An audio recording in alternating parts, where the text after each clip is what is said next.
If, I'm saying if, we review a movie on YouTube, whose story is it? Is it ours or is it theirs? Let's talk about September 5.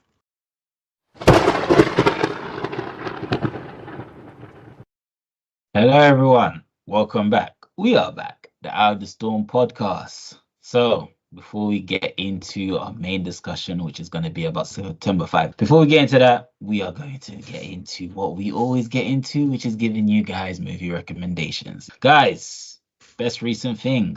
You can kind of skip over me this week. I didn't have anything. I've been slammed at work. Life's been lifing, so not really much. If you do want one random recommendation, go watch some Dragon Ball Daima if you're into some anime and you do like. Oh, that look dead, man. I didn't watch. I saw it. Nah, don't do that. Don't do that. Don't do that. Bro, don't do that. Yeah, It's I've great. had No, enough don't do of them that. turning them into small small versions of themselves. I've had enough. I've seen too much of that, bro. I hear it. No, I hear it. I understand it. But to me, it's like a good little kind of like throwback adventure to the original Dragon Ball, and it's got some like really cool transformations, and it's got some like really cool action sequences in this as well. So I've been watching it. I've been enjoying it. It's not one that I've like watched sort of recently, but it's just one that I'm just gonna kind of like throw out there for anyone that is on the fence about it. You know, like yourself, Jonathan, who isn't sure if they'll like it. I think it's good. I think it's worth watching.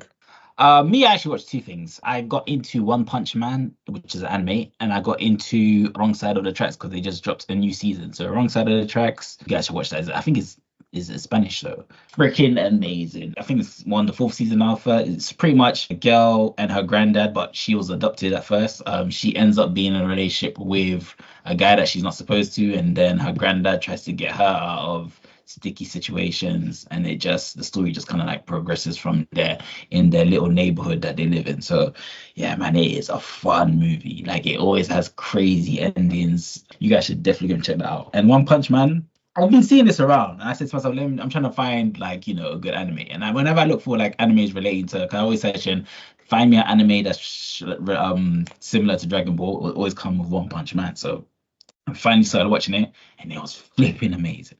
And it's like, the reason why it's amazing is because it's different from other animes. With One Punch Man, we're waiting to see who is his match, whereas the other animes, they're building up the character to be the strongest, whereas One Punch Man, he's already the strongest. So it's like the antagonist, in a way, kind of has like a protagonist storyline, like in terms of like, we're not waiting for the protagonist to come against the antagonist. We're waiting for the antagonist to come against the protagonist. I think that's the selling point of One Punch Man. It's been amazing.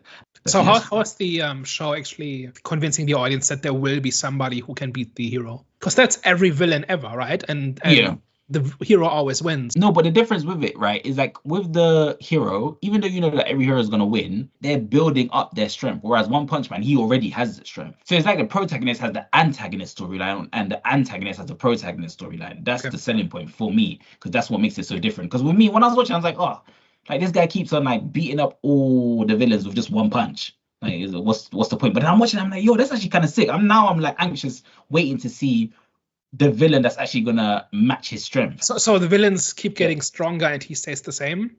So the gap is closing, and that's literally, that's what it is. But even when the villains are getting stronger, there's still no match for One Punch Man. Like no match whatsoever. One question for me: is there like a main villain that is kind of building towards? Because like it would be very underwhelming if there's just like randomly one villain that eventually comes and is like strong enough to like match him or whatever. But is there at least someone that the story focuses on, that they're building on sort of the villain side? No. But I swear to you, you will enjoy it, even though there's not like one main villain that the stories like are revolved around. Because maybe there will be in later seasons. Because I think there was one villain. Each episode isn't like a different villain. I think like a villain will have like at least 2 to 3 episodes. You know what I'm saying? So you will have some sort of investment in that villain. I'm telling you, like, it is fun. It depends, because sometimes people want to actually like grow with the actual character, but with this one, like, it's just waiting to see the villain that's gonna match him. That's something which I never thought I'd enjoy, because I love kind of like going on the journey with characters. Whereas this one is, the way that they presented it is really good. So the best thing I watched this week is, I got Apple Plus subscription for the first time in years. And I've been working my way through the catalog, and it's a really mixed bag. Like, a lot of it is really quite bad, and some of it is quite good. And the problem is they all look the same, so you have no way of knowing what you're gonna get. Like, at least to me, every Apple Plus show and movie is presented the same way. And one that I actually ended up liking was Greyhound, which is this war movie set in World War II about the captain of a ship that is supposed to escort and protect cargo ships against German submarines. There's like this midpoint where the American ships escort the convoy to that point, and then the British ships take over. So they have to make it to that point. And there's a point in the middle where that is outside the range of these aircraft. And so for a couple of hours, they're on their own.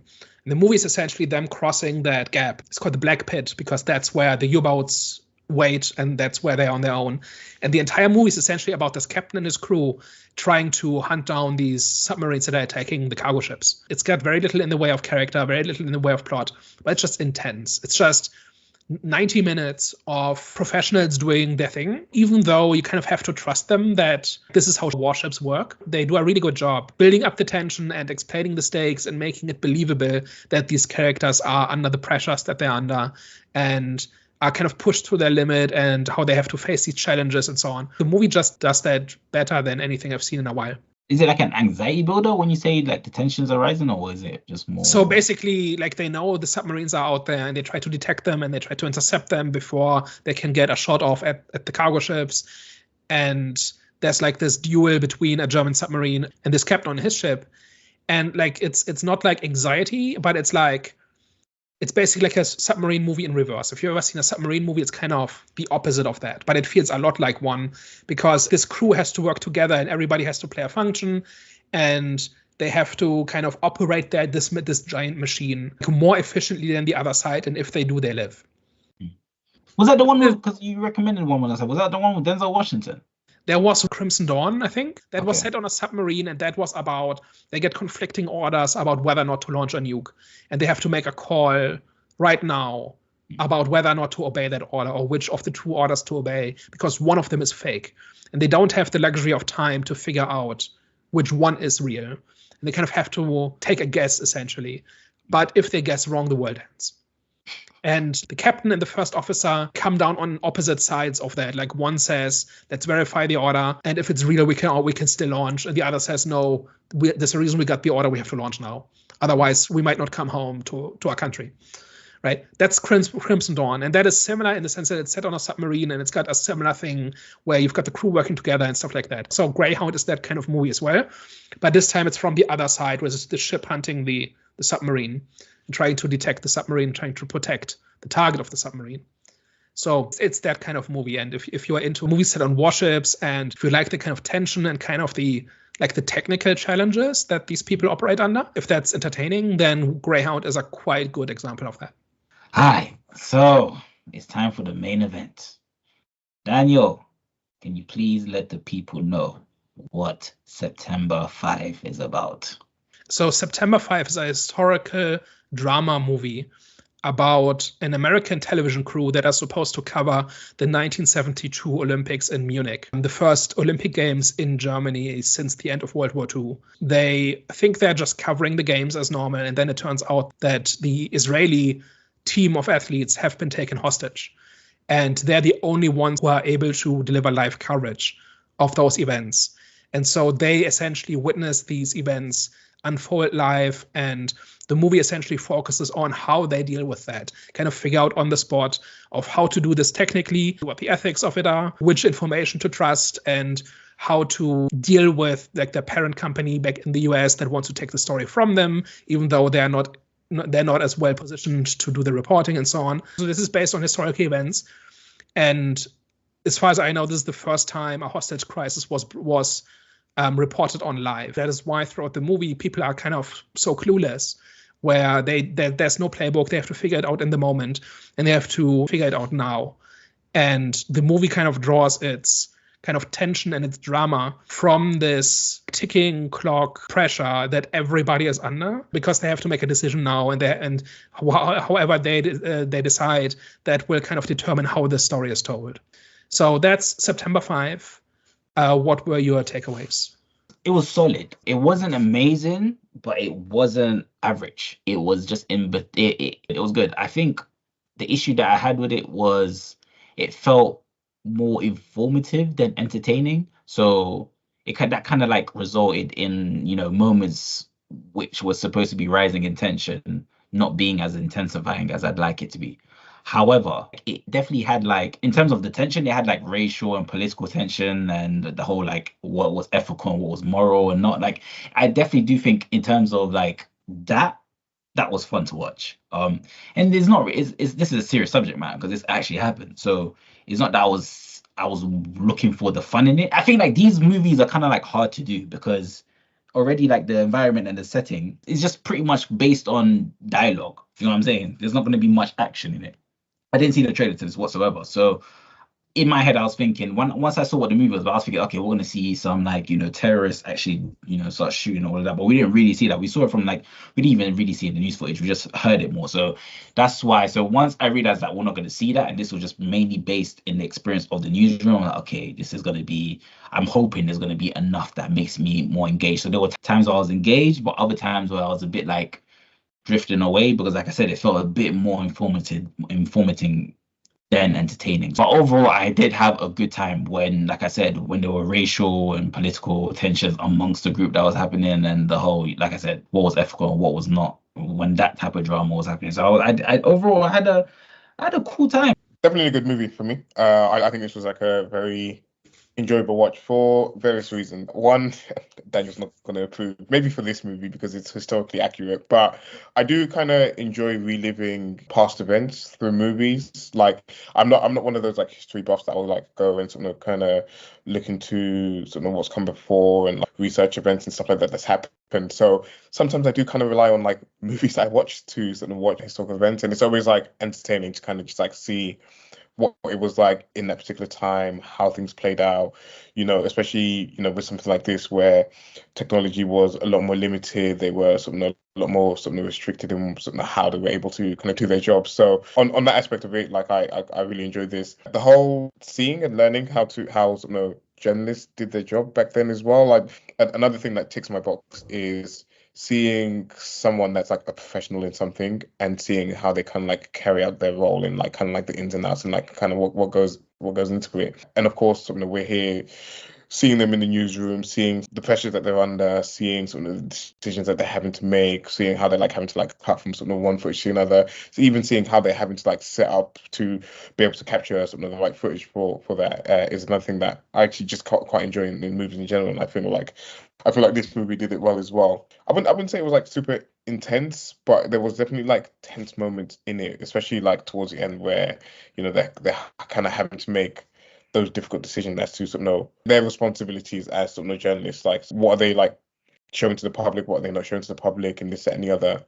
And actually, another thing as well that I liked about this was just like the way that the characters interacted in a post sort of World War II setting, and you can kind of see sort of the tensions between sort of the people within there as well, just based on sort of the nationality and sort of who they were. And of course, you had the girl that was in there who sort of there was like questions about like did her parents really not know what was going on? Be like, she's not her parents, this and the other. Kind of having to like just she was German in this, so kind of having to justify that she isn't like the past generations or sort of what's come before, and sort of just all of that was just like quite like fascinating. It wasn't like in your face, but it was just like kind of like subtly placed in there, in not subtly, but it was like placed in there in the movie.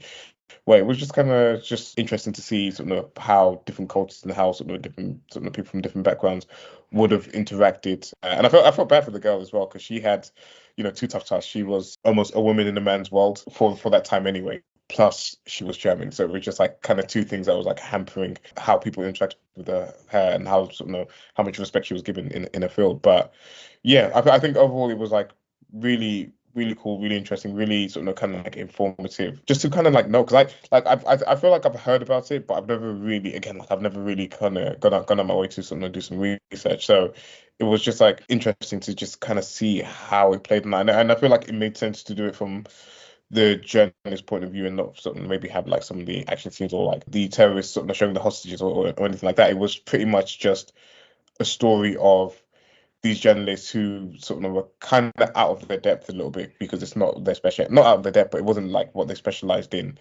and how they had to sort of kind of deal and manage the situation that they were in. So yeah, I think for for all of that, it was just like a really interesting and engaging watch throughout. Yeah, so I think this movie is wonderful. Everything about its presentation, the acting, the historical context, the way it expresses its ideas, I think it's all first rate. And I was in an almost empty theater. I think there were 4 other people there. And we're kind of talking to each other throughout the trailers and to the first couple of minutes. 5 to 10 minutes into the movie, everybody was quiet and nobody moved for the next 90 minutes. Like, everybody was captivated, and I was right there with them. This is just top-tier drama. You could cut the tension with a knife. It establishes its characters, and then it goes. And then we are in crisis mode for, like, this movie, I think, is 94 minutes, and 88 of that is crisis, basically. And it's wonderful. It realizes its historical context. It makes its idea very clear. It weaves what it's trying to say into the actions and opinions and perspectives of its characters. I think this movie does everything correctly. I try to poke holes in historical accuracy. I've yet to find something. The script is basically the Wikipedia page of that hostage crisis. I think I've said this before, where if you take your historical background for a movie like this seriously, it makes for a better movie. And this is now my top example of this, where everything about it just makes it better. Like, the fact that all of this really happened and the basic facts of how this unfolds is how it really happened, because it's well documented, because there were cameras everywhere and there were like reports afterwards to figure out what went wrong. So all of the details of this are really well documented, and this is basically in alignment with that. And it's a better movie for it. The historical accuracy is not a crutch. It's not something to get over. It's not something that stands in the way of the drama. It's the skeleton that makes the movie go. So I've thoroughly enjoyed this. Let's talk about it. I'm assuming, because I think you said that your people hate this movie. We said people really like this movie. So do you think that's because it lacked emotional impact, which people usually get from action? Because obviously this film didn't. You hate this movie because it portrays Israel in a positive light. That's why. I see. So there's like 3 factors to this. Audiences love this, almost like 95%, something like that. Let me check. 90%. Critics, 93%. And the people who hate it are like commentaries online. And the people who hate it do so. Like, I don't really want to go into that entire topic, but essentially, people say it does not take an explicitly pro-Palestinian stance. Therefore, it's a bad movie and irresponsible and propaganda. And I don't really want to go into that entire topic. But I like, the only thing I would say about that, if I don't see how we can watch this movie and think this is simple. This was 50 years ago. And nothing has changed more or less about that conflict. It still is unresolvable as it was back then. And people, like well-meaning people, are looking at this and saying, I wish we could do something, and I don't know what. Because every time somebody tries, it falls apart.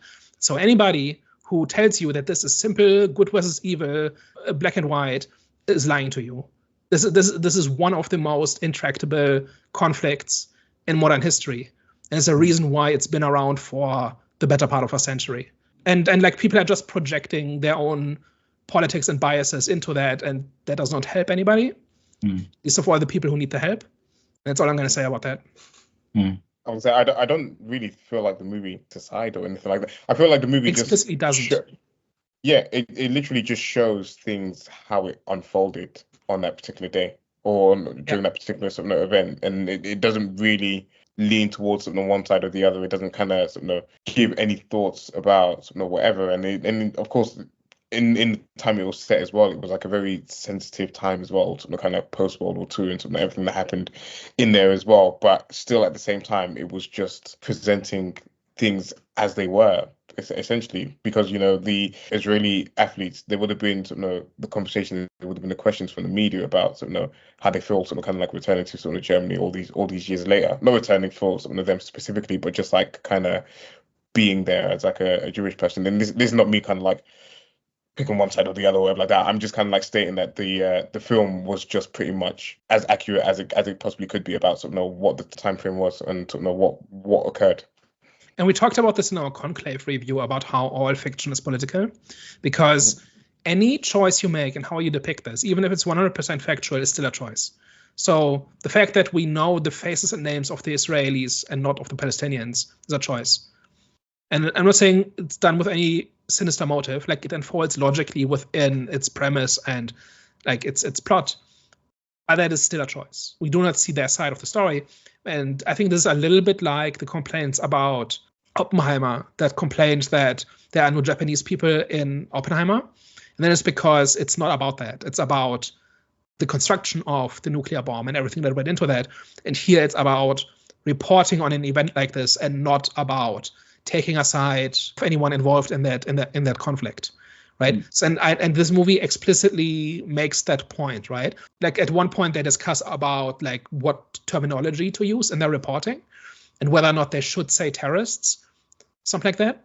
And like one guy says, seems pretty easy to me, right? Like they're taking hostages and they threaten to kill them if they don't get their political goals. That's terrorism. And then other people who know the conflict say, actually, every word you choose in this is loaded in one way or another. There are no neutral words in this. And that's kind of the extent to which they discuss it, because that's not what the movie is about.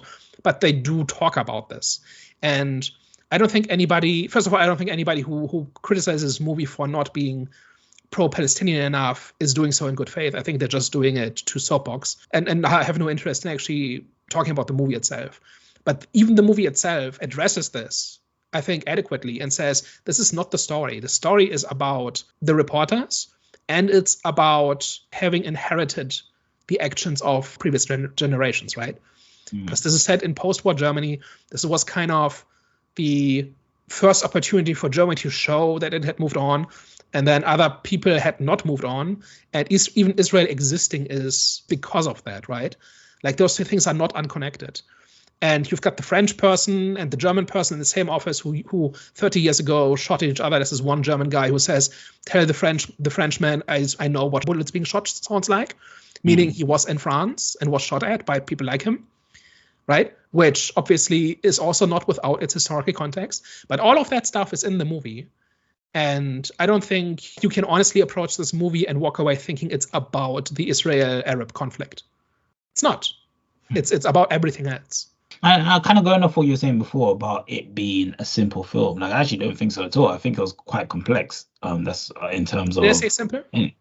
No. I think you said no. You said for the people I that are said saying if you that think the Israel-Arab conflict is simple, you've been lied to. Oh, okay.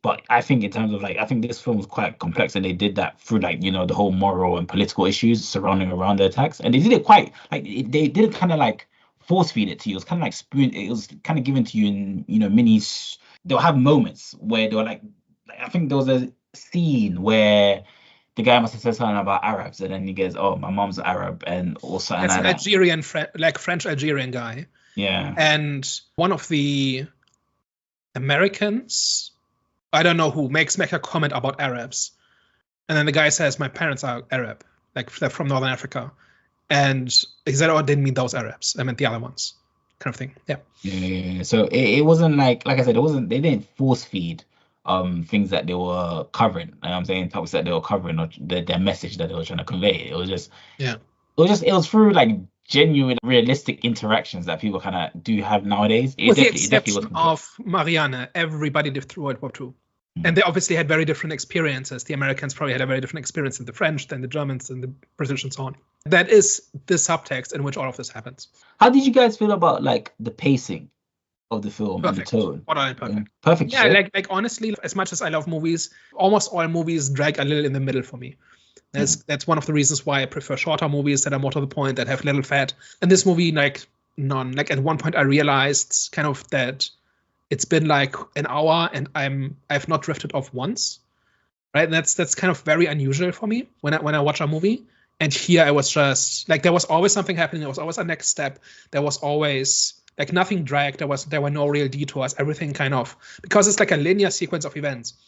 And they unfold one step at a time, and then people react to them one step at a time. I think that is why it just moves forward in this kind of unstoppable way, where it just keeps going. There's like every few minutes there's a new development that people have to react to. So for that reason, I think the pacing of it is borderline perfect. It's pretty short. Like this is not one of those 2.5 hours monstrosities that can be 45 minutes shorter. Like this is very lean, very efficient, very effective, I think. Hard to disagree with that. I feel like at all points it was keeping you engaged. Like Daniel mentioned, it was like, you know, the constant developments, the constant changes to sort of what was going on and how people were having to sort of keep up with it and react to it. And, you know, you had people like rushing about, sort of trying to make sure that they were on top and sort of on top of what was happening. It was just like cool and just fascinating to watch. And again, it was just like a lot of like the character interactions were just like great in between that as well, just kind of keeping the movie ticking along for me. So yeah, I was like thoroughly in sort of engagement watching this. And even just like them operating, I don't know what the proper term is, but like where they are like directing the show, right? Line up the different cameras and now switch between camera 1 and 3 and all of that. All of those mechanics, they could have gotten tedious after a while, right? Because you kind of see similar steps over and over. But because it's interwoven with the choices that characters make, right? We have got Jeffrey, right, who is the guy in charge. He's basically directing this entire thing, and he has to make a decision every 30 seconds, right? Like every decision he makes, often multiple at a time. And I think that is why nothing gets tedious, because there's always something to react to. And just in terms of depicting that process, I thought that was riveting. I'd have watched that just without, the political background, and just watch somebody direct a live show, like in the 70s. And like how they're making the captions with really low-tech stuff, and at one point they need to enhance an image, and so they have to kind of take a picture of it and then enlarge that, as opposed to they can't just zoom in because that technology doesn't exist yet, and stuff like that. So all the mechanics of just putting together a live show, regardless of any other context, I think is really well done. Like that by itself was really riveting, I thought. And then we put in the stakes. We have to make a live show, which is already a full-time job. And then we have got the historical background to it, like this political stuff where people's lives are in danger. And this is, by the way, this is the first time anybody has ever done this. And if we do this right, this makes our careers. All of that is happening at the same time. I think that is why the tension and the pacing of it works so well, because there's always something going on, often more than one thing at a time. And you're basically catching up with the director, right? Where there isn't enough time to dwell on anything, because there's constantly something going wrong or something else to react to. I think that's a huge part of this movie.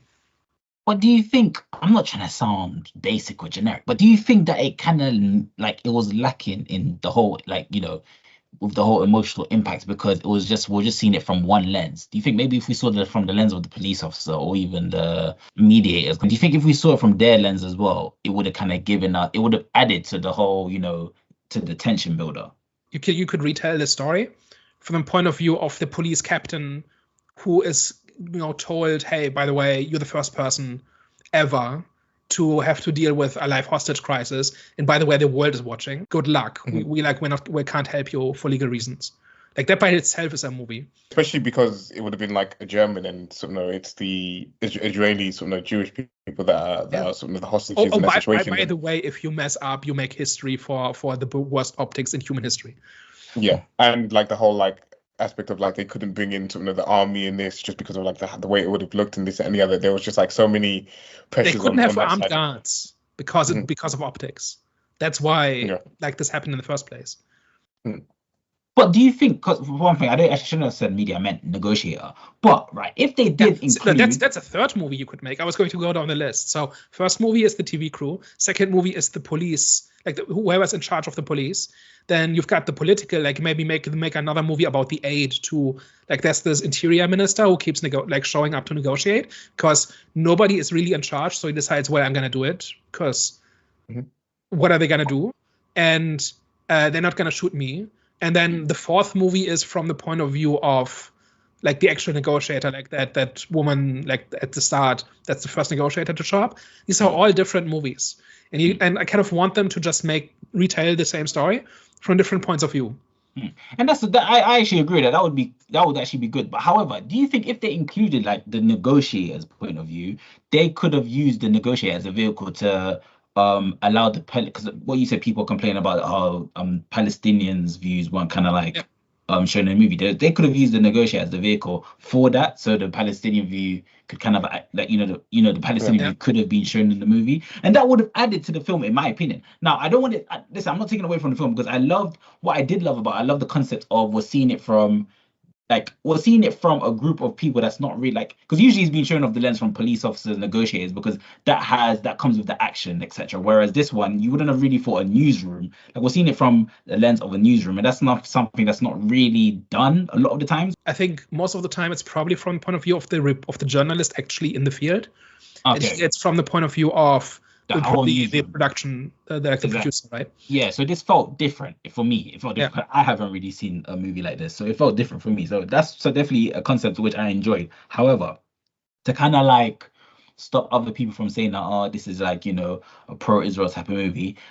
This could have kind of added the whole emotional impact and kind of added to the whole, tension builder if they added the viewpoint of a negotiator, which, would have kind of covered those points. But then it doesn't tell the story that they wanted to tell in this movie. And I feel like, people looking for, like, again, I kind of want to like move away from like this whole like Palestine to Israel conflict conversation, but I feel like people that are looking to be told or looking for like some type of like representation in the media like this, I feel like you're kind of like looking in the wrong place. I don't really feel like, what I don't know what type of validation you're looking for in this, like on either side. I don't know what type of like sort of validation you're looking for on this, and I don't feel like this movie offered any validation to anyone. I feel like it was a story about just like a news crew, and like that was the sole focus of it. And it does give some airtime to the Israeli point of view, right? We have this athlete who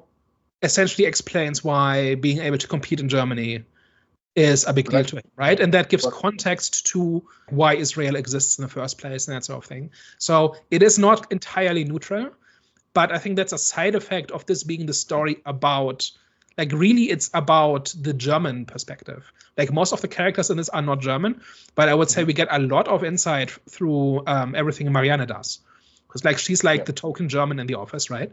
And she, like, basically her perspective gets the most airtime in all of this. But we also see like other, like, from politicians and from German, like, other newscasters and stuff like that, and even the police, when they crash into the office, like, and try to shut it down, but have no plan.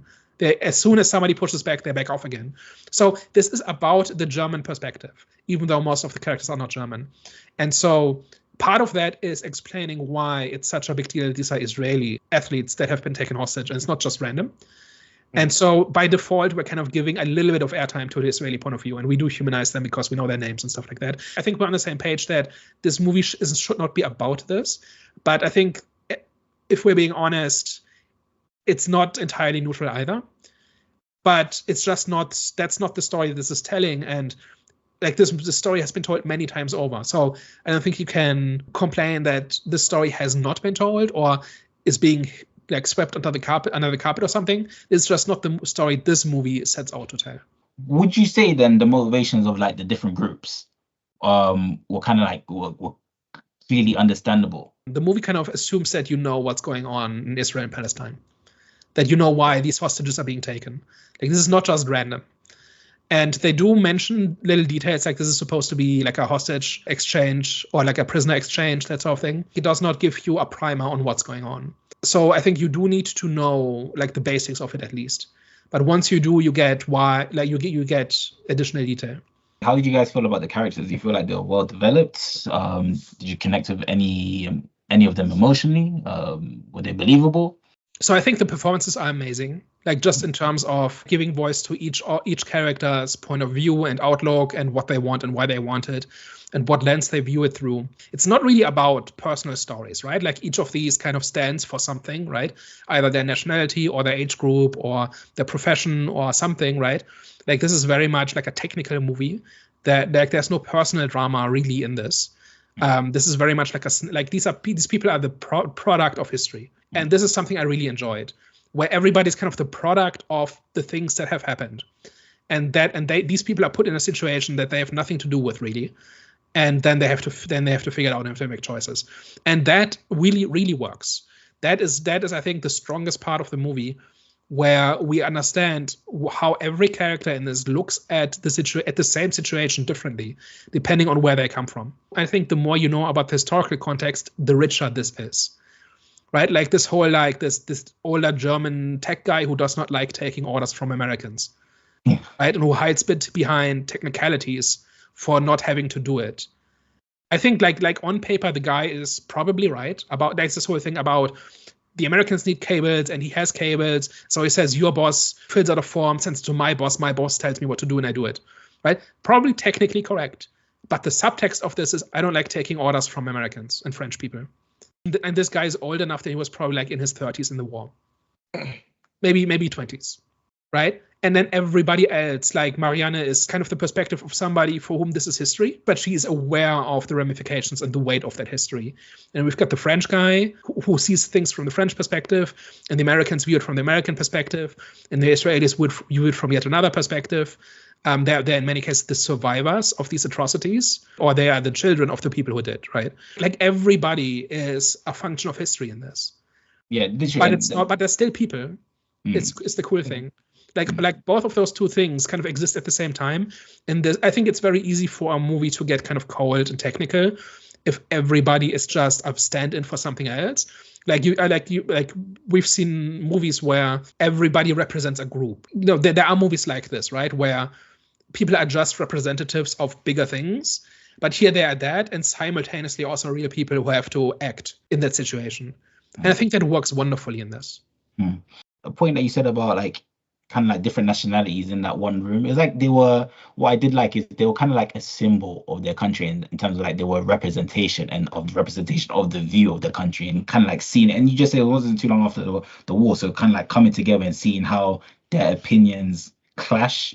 And you know what I'm saying? So that was definitely, it was a good watch. However, right, the issue that I had was, because I did mention this before, it did kind of feel informative. And I kind of had an issue at first with the pacing because I knew that it lacked, because I didn't see the trailer to this, so I didn't know what I was walking into. So when I kind of picked up on, okay, this is just pretty much the viewpoint from the newsroom. So I lost engagement sometimes because there was just too much dialogue happening, right? And I'm sure there was a lot of things which I was missing, because like you mentioned points, Daniel, which I didn't even really realize. Do you know what I'm saying? Like, so it was like okay, for example, when you the whole point about the whole different nationalities in one room, and kind of like they represent their country and what they think, right? So I didn't realize that at first. Well, obviously watching it, I think I'm gonna watch it again. But thinking about it, I was like, oh, okay, so there's a lot going on. There's more going on than just watching a newsroom being like the first ever to live broadcast actual terrorist attack. But before, to me, it was just, that's how I just viewed it. So that's why I felt like it was very informative. I'm like, okay, this is kind of like recapping historical events. But there's way more to that. There's symbolism, representation, like, okay, so I might have to change my opinion when it comes to it being informative, because now there's way more happening. There's way more there's a lot of stuff going on. There's a lot of information, but they're a newsroom, right? So I think that's kind of how the setting justifies the info dumps, because they are in the business of collecting and synthesizing information. And so people are constantly giving information to each other. So it's not blunt exposition. I think it actually really works, like, because it's their job to tell each other these things, and nobody ever explains anything to anybody like in gratuitous ways.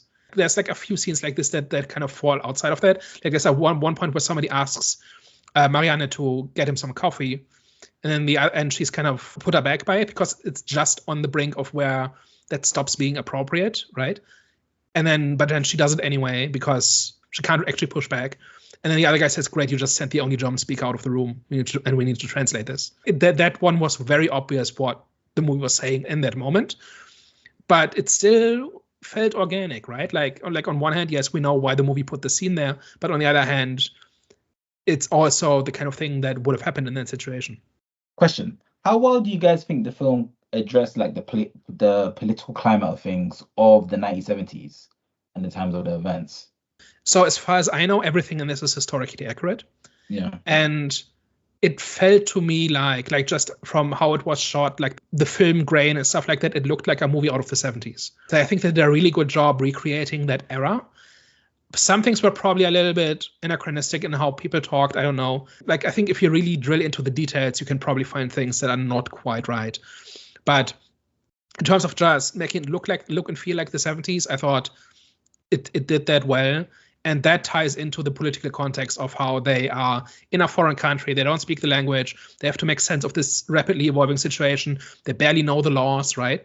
When they are completely shocked when they are told that the Germans can't just send in the tanks, right? Because Americans and Israelis would both say, send in the guys with the guns. And the Germans say, are you crazy? We can't use the military domestically. Are you nuts? But it felt like they were trying to not bring attention, though. As in, they were still trying to keep the games from going, as in they were trying to hide that situation. So that's why I took that scene. I didn't know they reacted that way because that's not how they do things. I just thought they didn't want to do that because they didn't want to bring attention. There's a few different things here. The thing about games still happening while this is going on is because the decision makers, both the Germans and the IOC, wanted to minimize this. They did not want to call off the entire thing, and they thought this will probably be over fairly quickly. And then, in part because they didn't realize the scale of what was going on. And then once it was clear this was not going to blow over in an hour, then they started canceling stuff. The thing about not being able to use the military is that it's illegal in Germany. You cannot use the military for any purpose other than in wartime and for disaster relief. Everything else is strictly forbidden. Now there's something that's being kind of discussed, like let's rethink some of this. But in the 70s, less than 30 years after the end of the war, any kind of wiggle room or anything like that was unthinkable. The thing is, this is the first time this happened in Germany, and so they didn't have. After this, they created anti-terror units that are part of the police and they are trained to deal with this. So if this happens today in Germany, like there are people who can handle it, but back then it was the military or nobody, and therefore it was nobody. That is justified within like the political and cultural context of when this happened. And that is in part why this went so poorly, and that is why the German authorities looked so bad with this, because it just escalated to a point where it shouldn't have. And it did in large parts because of the cultural and historical context in which it happened. Is it justified to say, because in terms of their attitude towards the situation and how they handled the situation was kind of like their views on the hostages in terms of like on Jewish people? Because how I saw it, right? Because at first that's how I saw it. I said, surely if this was any other, like if let's say for example these were Germans, right? You're looking at this from post 9/11 logic. In 1972, this had never happened in Germany. Never. This was the first time this happened. By default, it's the local cops who are dealing with this because it's a law enforcement issue, but they're not trained for this. They're like there's this comedy of errors where they try to sneak in some vents and it doesn't work, and they try to set up snipers on the roof and it doesn't work, and they have to borrow rifles from the military, but the military is not allowed to show them how to use them and they're not trained in it. Like all of this is happening because they're not holding this back because of prejudice against anybody involved. Nobody was equipped to deal with this, and that is why it was such a shit show. They tried, they keep trying, but like nobody was in charge and nobody was trained for it. That is why this went as poorly. Like now this is unimaginable, right? Now, like we've lived through 20 years of or decades since then of terrorist attacks of one form or another, and this idea that authorities don't know what to do is completely alien to us. In 1972, this is how it was. It had to start at some point, and that's pretty much where it started. And what made it even more of a shit show, which was actually a highlight moment for me, was when the newsroom ABC realized that they were actually facilitating and helping the terrorists when they were actually broadcasting, and you saw them watching on TV. That for me, that gave me goosebumps because they were actually like zoom in, and then you saw them actually watching TV, like watching. I was like, yo, that is actually crazy. And that was two things as well, right? Number one, they should have cut the power to that building, and they didn't because nobody knew to do it. And secondly, nobody had done this before. Nobody had broadcast a hostage crisis before. So there was no protocol. Like even this whole thing about not using the names of anybody involved and stuff that is standard protocol now, like they had to make it up on the spot, and they had to make judgment calls about what was the right thing to do. And if they waited just a minute, they might lose the story. So this entire thing, I think the movie is really good at selling us on the dilemmas and the choices and the trade-offs and why people make those decisions. I didn't feel like anybody was an idiot in this. Like people make plenty of mistakes, but every mistake is justified. Every mistake comes from a context and has reasons. And like that's my big hobby horse, right? That conflict should be motivated. And this movie is a masterclass in this. Right? Like if you're writing like fictional conflict, let's watch this movie and see what you need to put in to make it work. Because this movie makes it work. This movie explains everybody's decisions and the context in which they make those decisions and the options they have and like the consequences of or the balancing act of the different choices. And there are no perfect choices. And like you have to make a decision now based on imperfect information, and you go with information and later turns out to be wrong and you look like an idiot. And if you make the wrong choice, maybe somebody gets killed, or maybe somebody finds out that their child has died halfway across the world on live TV, and then you have to redact because you got it wrong. Or the other way around. Like all of these conflicts and choices and trade-offs and balancing acts that kind of permeate through the movie, as far as I was concerned, everything was justified. Everything was understandable, and all the human shortcomings and mistakes that people make, even like the authorities messing up, every part of it is justified. And you can kind of understand, okay, this is why this went off the rails. Like, it's still a mistake. It's still a tragic error. It's still awful, but we understand why it happened. And if there's nothing else in this movie, it's making us understand why stuff like this happens. That looks like complete incompetence. Like from 50 years later, it looks like a clown show. But in the moment, these were just people making choices based on incomplete and imperfect information. Like, everybody had their own perspective, everybody had their own priorities. Like, this is how you do conflict, and this is how you show incompetence. Like, this is how you write incompetence too. It's easy to make a character look stupid if they just make mistakes after mistakes.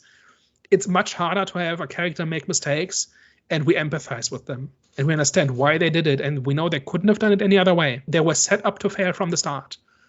And that is really difficult to write. I think that is in part why this movie is so close to the facts, is because the facts kind of do that heavy lifting for the writers, and they just have to put it in entertaining shape. But it still makes for a compelling story, that if everything is justified, it's a better story. And so I don't get the people who say, no, this is not important, just do whatever, it's fine. Like, I do not get it. Like, watch this movie and tell me it's a worse movie because it's everybody's motivation and constraints and decision making is so well fleshed out.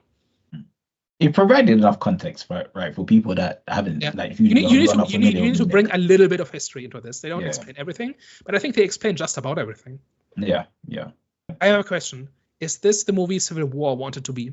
So Civil War pretty much could have been what I would be looking for in September 5 in terms of providing that emotional impact. Maybe I'm being a bit what's the word, because these type of films are my type of movies, right? So, like, just the setting of the movie, so maybe I'm being a bit biased, who knows. But I still think Civil War was a good movie, but I do feel like it would have been an even better movie if it did the things that September 5 done.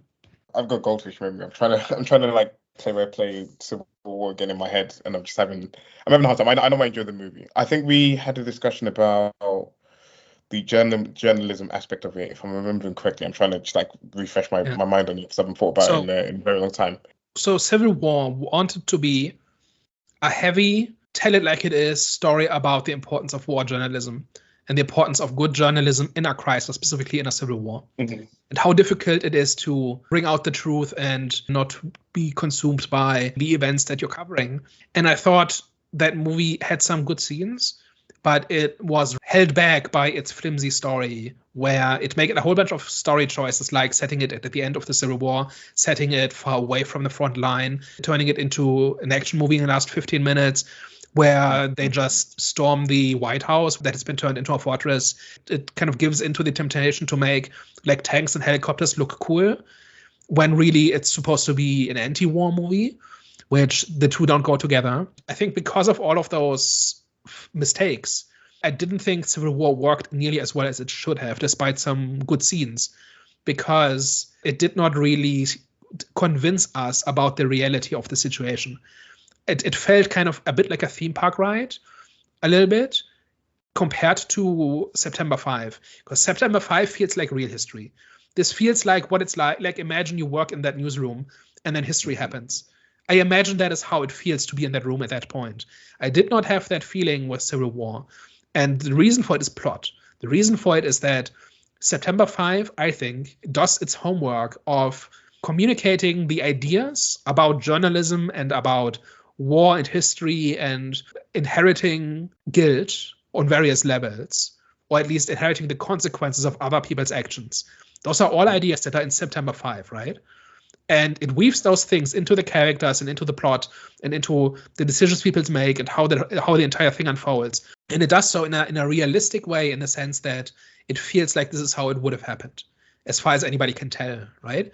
Civil War could have been this, had the plot been completely different, in my opinion. As I was watching September 5, I kept being reminded about Civil War. It's this is how you do it. Like, this is what that movie was getting at. It's much, much more effective because of this. Like, everything feels so real in September 5. because the writers did their homework and because they're so disciplined about making it feel real. I think that is what makes this movie work, and that is what killed Civil War for me. And I think Civil War kind of looks a lot better if you haven't seen other movies that try to do the same thing.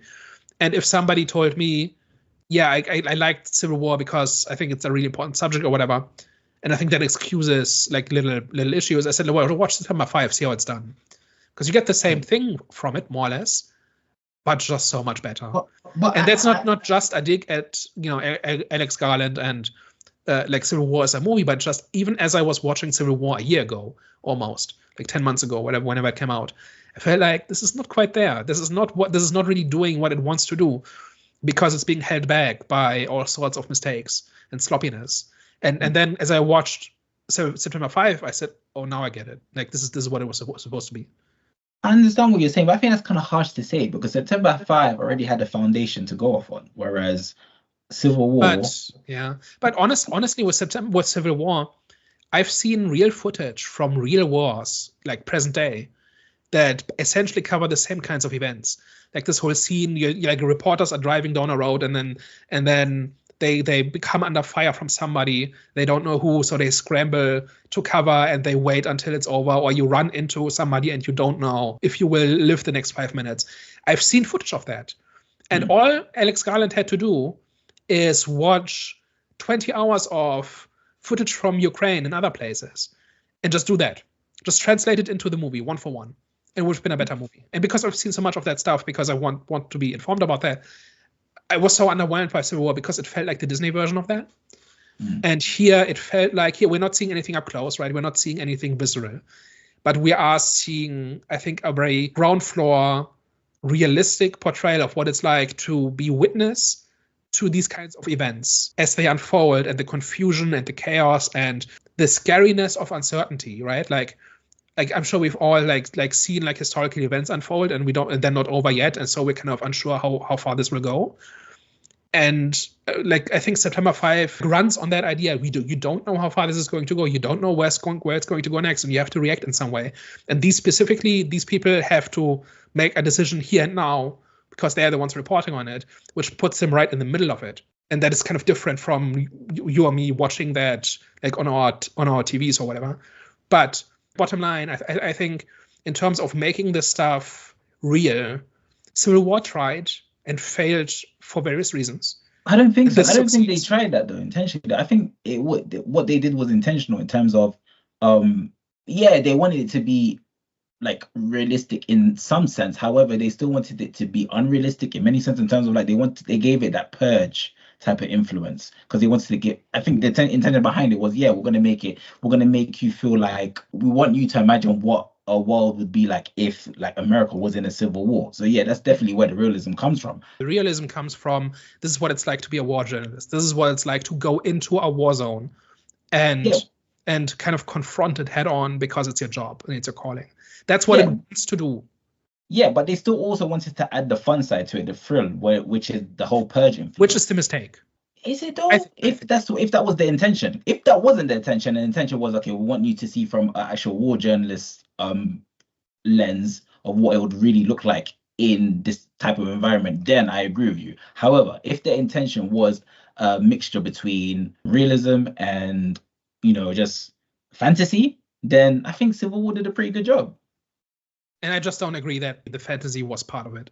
I think they succumb to this temptation, and that's a mistake. So it's in the movie, but I don't think it's supposed to be there.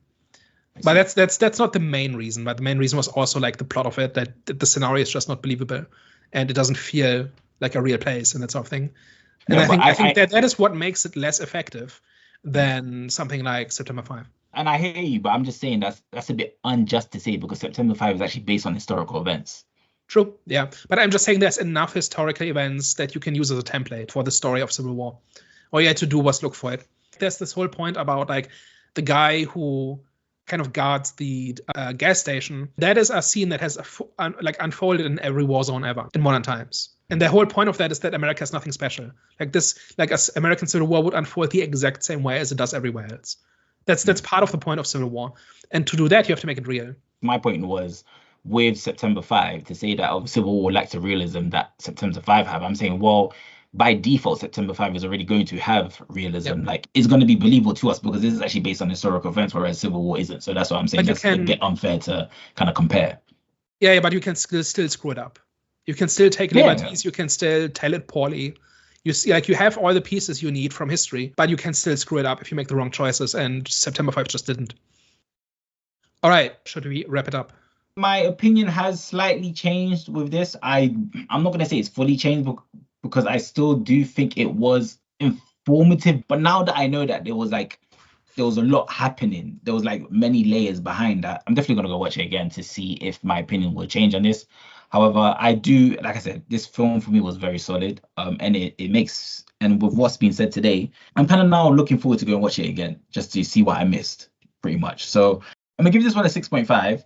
However, when I watch it again, I think it will be higher. As in, like, I think I'll probably give it like a 7.5 now that I know what I didn't know before. So, but for now, just to keep the same energy, I'm going to give it a 6.5. For me, it was a good insight into some history, good insight into the past, good insight into just sort of know what it would have been like for some of those journalists in that situation, thinking you're going to the Olympics to cover, one of the biggest sporting events in the world, to then sort of be kind of thrust into something that's completely foreign to some of those that were operating it, kind of seeing how it all unfolded. And I know we didn't sort of kind of like touch on some of the difficult decisions they had to make at the end about whether the hostages were free or not or whatever, but it was just kind of, you really like felt the emotion behind that and the weight behind it, and when someone's being congratulated on a job that they did so well despite some of the casualties and stuff like that, and kind of like the emotion and weight behind it. I feel like